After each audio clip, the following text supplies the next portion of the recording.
अस्सलाम वालेकुम। इससे पहले कि मैं हमारे अगले टॉपिक पे आऊँ, मैं चाहूँगा कि मेरे पिछले क्लिप पे उठाए गए एक सवाल या एक एतराज़ का जवाब दे दूँ। तो एतराज़ ये उठाया गया था कि सूरह मरियम सूरह नंबर 19 की आयत नंबर 33 जिस पे हम बात कर रहे थे, जिसमें जीसस क्राइस्ट ईसा अलैहिस्सलाम बोलते हैं कि सलाम हो मुझ पे जिस दिन मैं पैदा हुआ और जिस दिन मैं मरूंगा और जिस दिन मैं ज़िंदा करके उठाया जाऊंगा। तो जब ईसा अलैहिस्सलाम कह रहे हैं कि उन पे सलाम होगा जिस दिन वो मरेंगे, तो फिर उनका कत्ल कैसे हो सकता है या उनको सलीब कैसे दी जा सकती है? इसलिए कि उनकी मौत तो सलामती में होनी थी। वो कह रहा है कि मुझ पे सलामती होगी जिस दिन मैं मरूंगा, और अगर उन पे सलामती होगी जिस दिन वो मरेंगे, तो फिर इसका मतलब ये हुआ कि ये तो सलीब दिए जाने का इनकार है, ये ईसा अलैहिस्सलाम के कत्ल होने का इनकार है। तो ये एतराज़ उठाया गया था।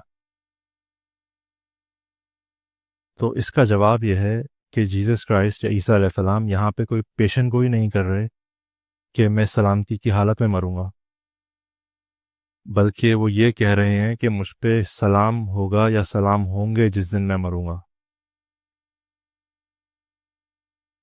और ये सलाम अस्सलामु अलैकुम वाला सलाम है। जिस तरह हम एक दूसरे पे सलाम भेजते हैं या एक दूसरे को सलाम देते हैं अस्सलामु अलैकुम बोल के, ये वो वाला सलाम है। अस्सलामु अलैकुम का मतलब होता है आप लोगों पे सलाम हो। इसी तरह अस्सलामु अलैका का मतलब होता है तुम पे सलाम हो। इसी तरह यहाँ सूरह मरियम के आयत नंबर 33 में अल्फाज इस्तेमाल हुए हैं अस्सलामु अलैया, जिसका मतलब होता है कि मुझ पे सलाम हो।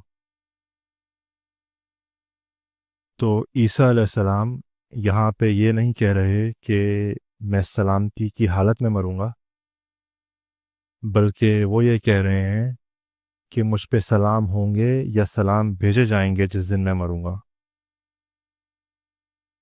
तो जिस तरह हम एक दूसरे को सलाम भेजते हैं अस्सलाम वालेकुम बोल के, या जिस तरह हम नबियों और रसूलों को सलाम भेजते हैं जब हम बोलते हैं अलैहिस्सलाम, अलैहिस्सलाम का मतलब होता है उन पर सलाम हो, जिस तरह हम बोलते हैं मूसा अलैहिस्सलाम या ईसा अलैहिस्सलाम।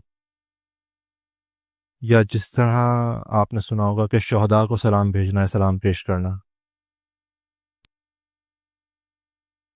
तो ये सलाम भेजने वाला सलाम है, और इसका हरगिज़ ये मतलब नहीं होता कि जिस पे सलाम भेजा जा रहा है उसे किसी तकलीफ़ या परेशानी का सामना नहीं करना पड़ेगा, या उसकी कोई आजमाइश नहीं होगी, या वो सुकून से अपने बिस्तर में ही मरेगा, ना उसे कैंसर होगा, ना उसका एक्सीडेंट होगा, ना उसका कत्ल होगा। सलाम भेजने का ऐसा हरगिज़ कोई मतलब नहीं होता। तो फिर इस आयत में अस्सलाम का मतलब सलामती की हालत नहीं लिया जाएगा कि ईसा अलैहिस्सलाम को सलीब नहीं दी गई, ये मतलब नहीं लिया जाएगा, बल्कि यहाँ पे अस्सलाम का मतलब है सैल्यूटेशंस या सैल्यूटेशंस ऑफ पीस, यानी कि भेजने वाला सलाम। और जो शख्स खुदा की राह में मरे या कत्ल कर दिया जाए या सलीब दिया जाए, जैसे कि जीसस क्राइस्ट ईसा अलैहिस्सलाम, तो उस पर सलाम क्यों नहीं होगा?